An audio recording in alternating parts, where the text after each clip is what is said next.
There's a ton of noise out there. So how do you get decision makers to pay attention to your brand?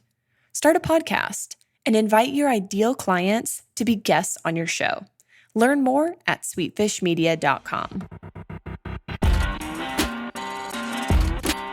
You're listening to B2B Growth, a daily podcast for B2B leaders. We've interviewed names you've probably heard before, like Gary Vaynerchuk and Simon Sinek, but you've probably never heard from the majority of our guests. That's because the bulk of our interviews aren't with professional speakers and authors. Most of our guests are in the trenches leading sales and marketing teams. They're implementing strategy. They're experimenting with tactics.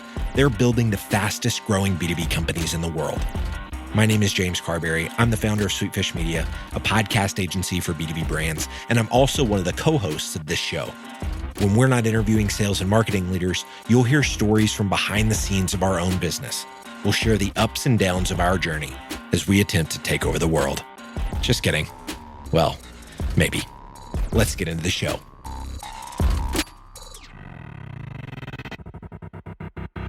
Welcome back to B2B Growth. I'm your host for today's episode, Logan Lyles with Sweetfish Media. Today is another episode in our Why Podcast Work series, and I'm very excited to introduce today's guest, Larry Rosin, president of Edison Research. Larry, how's it going today? Everything's good. It's a kind of cloudy day here in New Jersey, but in general, enjoying a beautiful autumn here. Awesome. Well, Larry, I am really excited to dig into some of the research that you guys have been doing in the podcasting space. Before we do that, I would love for you to share with listeners a little bit about yourself and what you and the Edison Research team have been up to these days. Sure. So I'm president of a company called Edison Research. We're, as I said, based in New Jersey. We just had our 25th birthday. I'm one of the co-founders and been at it for a long time.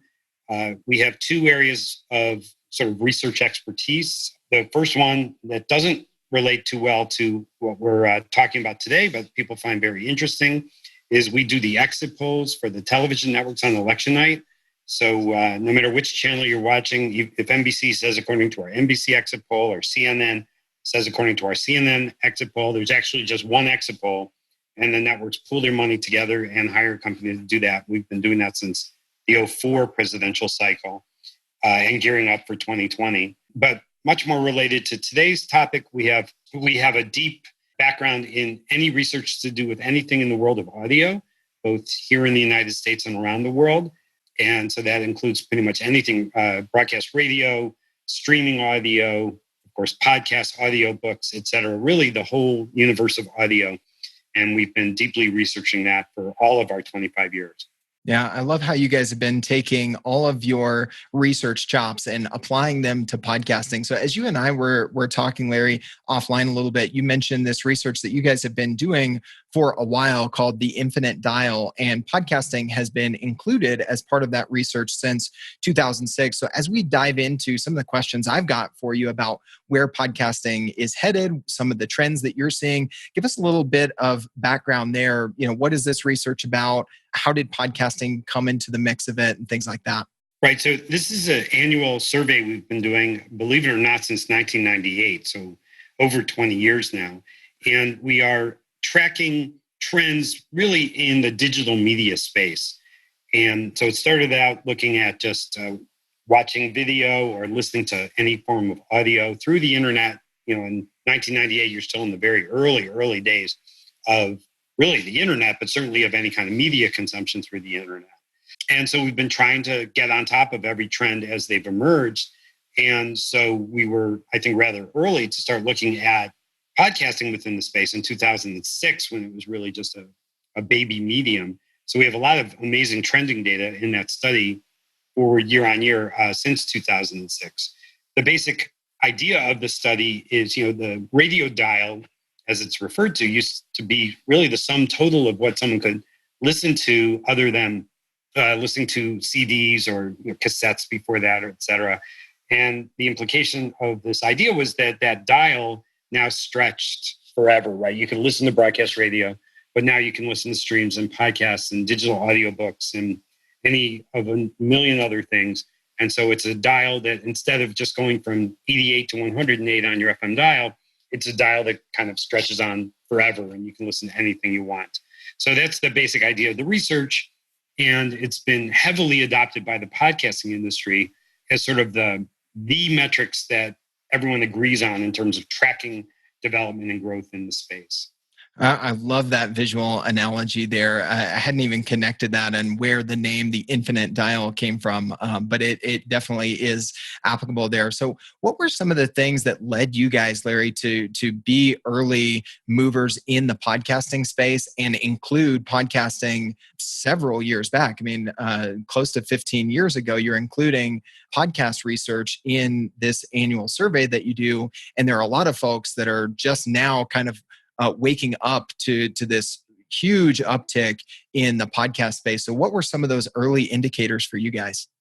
Yeah, as I said, we're deeply into the space. We pay very, very close attention to trends. And in this study that we do annually, we really want to try to get baselines on anything that's new so that we can trend it going forward. So in 2006, podcasting was still something that you had to go through a lot of steps to consume in most cases. Download a file through iTunes or through some other feed.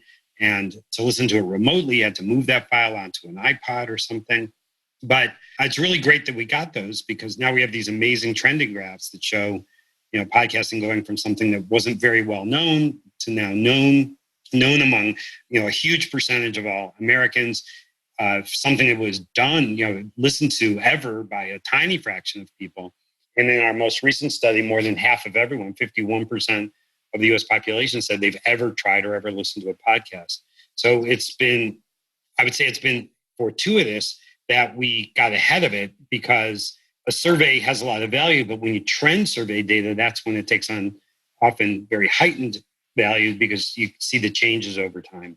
And so now we have a long history of looking at those changes. Yeah, absolutely. So we see more people listening to podcasts. We see more people listening on a regular basis. What are some of the contributing factors that you guys see, Larry, in what's driving that? As you talk about, 06, even, pre-iPhone, pre-smartphone, obviously there were some huge advancements in innovation and mobile technology that make podcast listenership just so much easier today.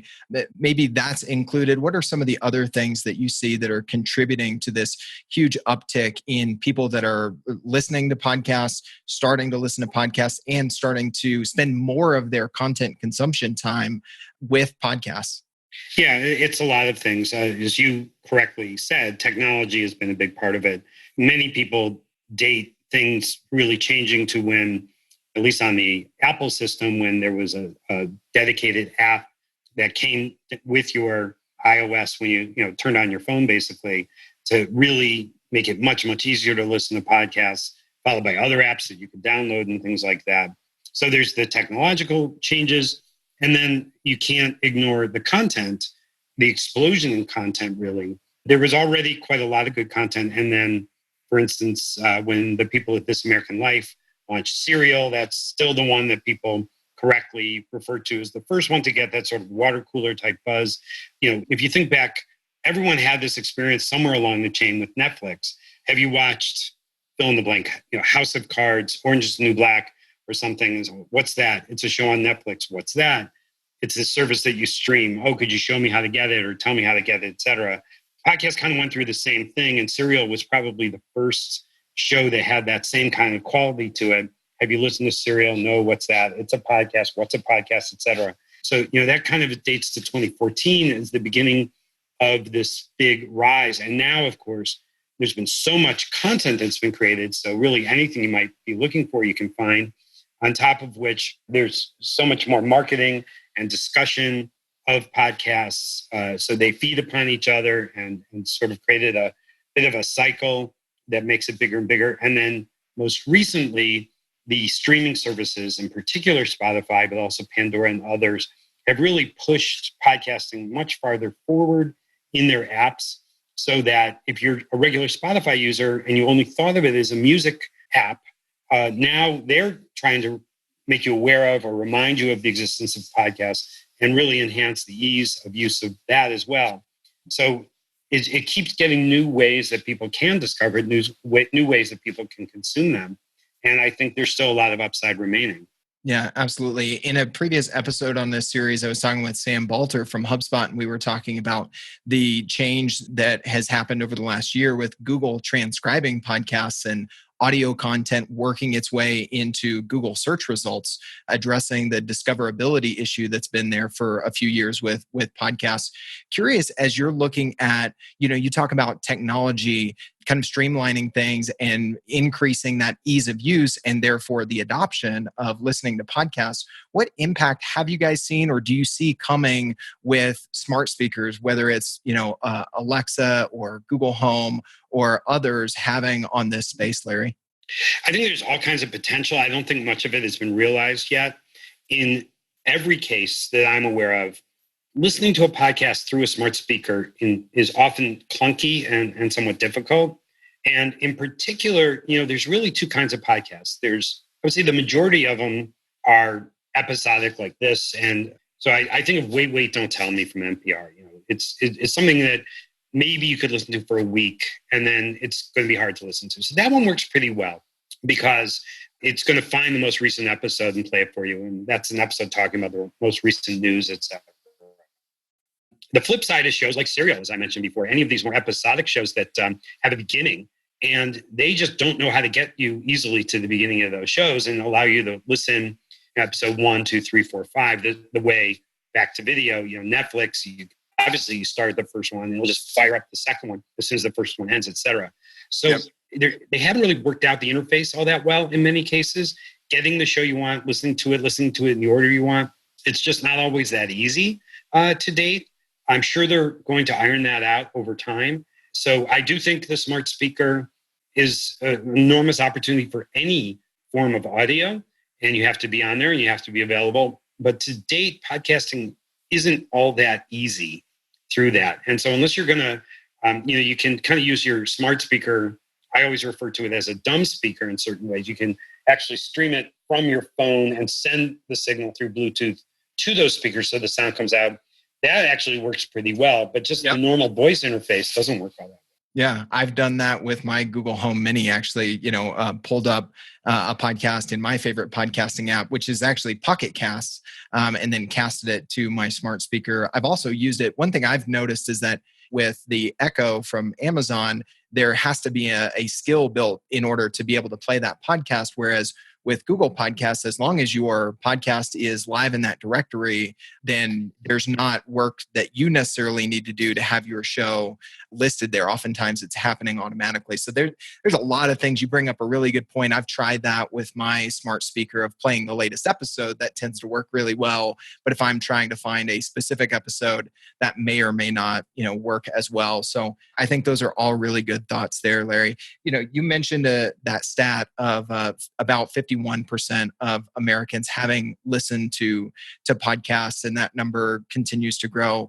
As we've talked about on this show a good bit, trends tend to be adopted at the consumer level and then mirrored in the B2B space. So of all the trends that you guys are keeping your eye on, some of the stats that we've talked about today, what are your thoughts, either advice or just trends that you're noticing that for B2B marketers thinking about podcasting for their brand, what should they be thinking about? What advice would you give for them, or just perspective based on, the overarching research that you guys have been involved with? Yeah, I would say the biggest thing, I'm a big believer in B2B marketing via podcasts, and there's already a lot of product out there and a lot of consumption of such things. I would say the biggest thing that I believe is that, sort of just putting a straight sales pitch out as a podcast is, in my opinion, extremely unlikely to succeed. People are just not going to sign up in their spare time, if you will, to listen to a sales pitch.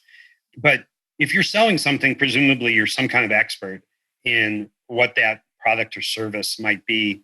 And that is what people would find interesting. So, if there are people who are interested in your category and interested in what you do or what you sell, build a podcast around that. Don't get your sales team to do the podcast. Get your experts in creating that product, creating that service, or utilizing that product or service, et cetera, and tell the stories about what your product or service does, as opposed to just, put your sales pitch on the air. You really have to inject creativity and give reasons for people to spend their time and engage with a podcast. And I mean, that lesson is no different from what we learned with blogs and things of that nature. Mm-hmm. People like to learn and they like to know their category more deeply, but people don't want to be sold to directly.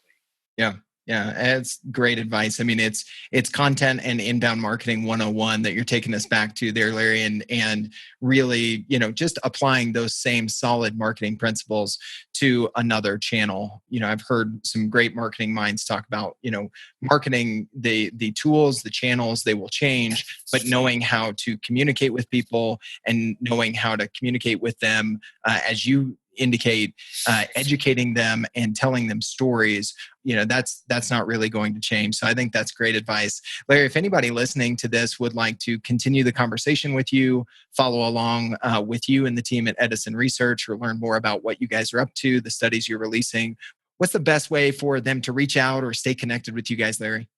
Well, we're happy to hear from anyone and chat with anybody about anything. We have a very active Twitter feed at Edison Research. You can email us info@edisonresearch.com. And, those would be the two best ways to get in touch with us. You can just Google. We have tons and tons of free information sitting on our site. So if you just Google what you're looking for, go to our site and go into the search box in there, you'll find all kinds of free information as well. So we're always happy to, as you put it, continue the conversation with anyone who wants. I love it. Larry, thank you so much for joining us today. This has been a really great conversation. Terrific. Thank you. We totally get it.